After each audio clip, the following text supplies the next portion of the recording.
Yashodhanam Prabhu, please can you say something in regard about the fact that Srila Prabhupada at the same time says that when one visits a holy place, one should look for a realized soul and hear from them, and not only think to take a bath in the holy rivers.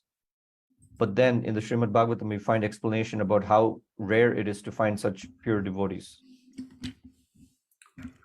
Well, that's the instruction, but one has also to use his intelligence to discern who are the real devotees and who are the imposter devotees.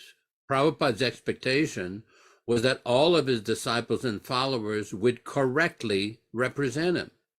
I often gave this example that right now the society is so messed up, the original society that Prabhupada started, that we have people inventing new mantras. I mean, no one would have thought of this during Prabhupada's lifetime. I remember in 1976, there was a big kirtan at Mayapur with Madhavisa, Guru Kripa, Vishnu Jan, Dinanath, so many devotees, so many stalwart devotees. And basically the kirtan was not very complicated. People would sing Namam Vishnu Padaya, Namaste Saraswati Devi, Sri Krishna Chaitanya, Hare Krishna. And sometimes at the end of the kirtan, they would say Jai Prabhupada, Hari Bol once or twice. But now it's like an entirely different category that we see. I mean, people talk about going to the holy places to get enlightenment, to get bona fide instruction. But if the kirtan is not according to the instruction of the acharya, how is it bona fide? I mean, it's not a secret. This is all over the internet. They can't say, oh, you just made this up. Well, you can go on YouTube and you can listen to it. It's like a gypsy dancing. Jai Radhe, Jai Bolo, Sri Krishna Radhe. Well, okay, we have nothing against Radharani. Everybody is, we understand that. But Srila Prabhupada never instructed us to chant these kind of concocted mantras. And there's a couple of other ones like that.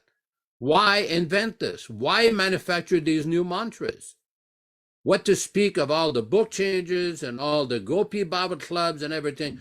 So it's nice to say, I'm going to go to Vrindavan and get some instruction. Well, the difficulty we're facing, the current society no longer represents the original, non-adulterated, pure teachings of Srila Prabhupada.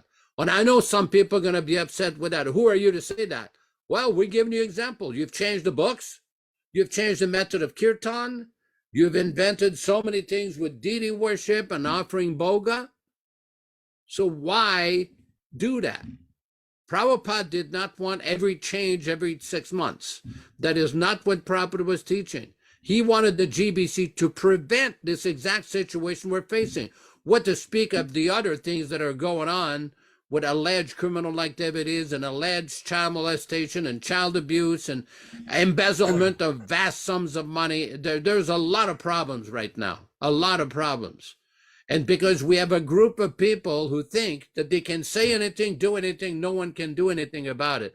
Well, Krishna is doing something about it because a lot of devotees are waking up and not accepting what they say. I want to read here from something. This is relevant to what we're saying. I put it in the chat.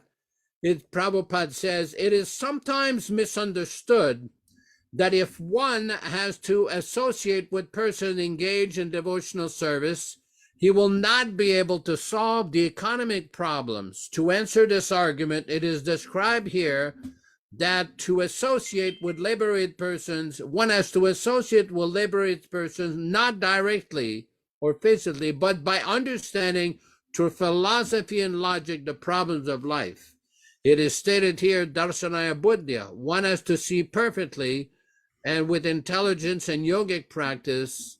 I can't see the right side of the thing here because of all the screen, but basically Prabhupada is making this point very clear through logic and philosophy. That is why Prabhupada spent so much time and gave so many instructions, give them my books.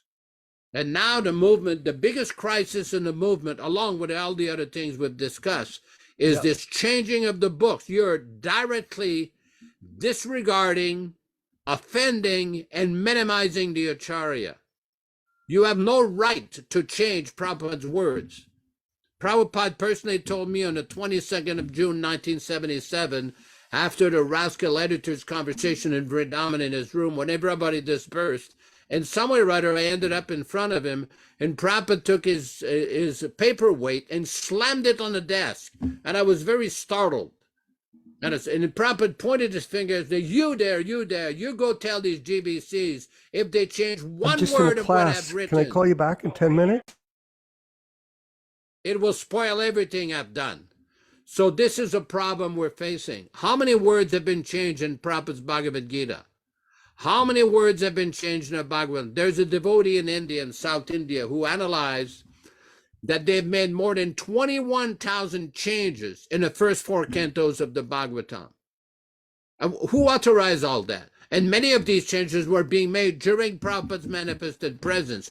When Prabhupada found out about it, he says, they cannot change anything.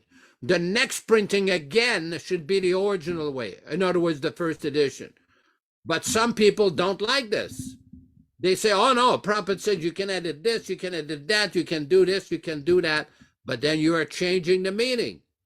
You're changing the purport. Look what they've done in Bhagavad Gita, chapter 4, text 34. From he has seen the truth to they have seen the truth. And then they kicked out the pictures of Prabhupada's guru, Bhaktivinoda Thakur, Gorkishore Das Babaji, and Jagannath Das. Who are you to kick out these great acharyas in our illustrious line of predecessor acharyas? Who gave you the authority to kick them out of the Bhagavad Gita? Who do you think you are? No one has the authority to do that. If Prabhupada put him in there, not only that, there was that picture of Prabhupada sitting at the desk. Under Prabhupada, there was a title, the greatest exponent of Krishna consciousness in the Western world. They took that out. Who are you to take that out? Did Prabhupada ever give you, any of you GBCs and editors, a letter to you telling that you should take that out? Who do you think you are? Don't think that people are not noticing. There's a personality in the universe, Chitragupta, Yamaraj's assistant. He's noticing all this. What to speak of all the child molestation, the embezzlement, the rascal, the kicking, banning, beating, suing devotees. Don't think there's not going to be any reaction. There will be. Now you can say, oh, you people are making big Vaishnava apparats, criticizing Srinavar. No. We're not interested in fault finding. We are fact finding. Do not change Prabhupada's instructions. Do not change his books. Do not pollute the purity of this movement. Thank you. Hare Krishna.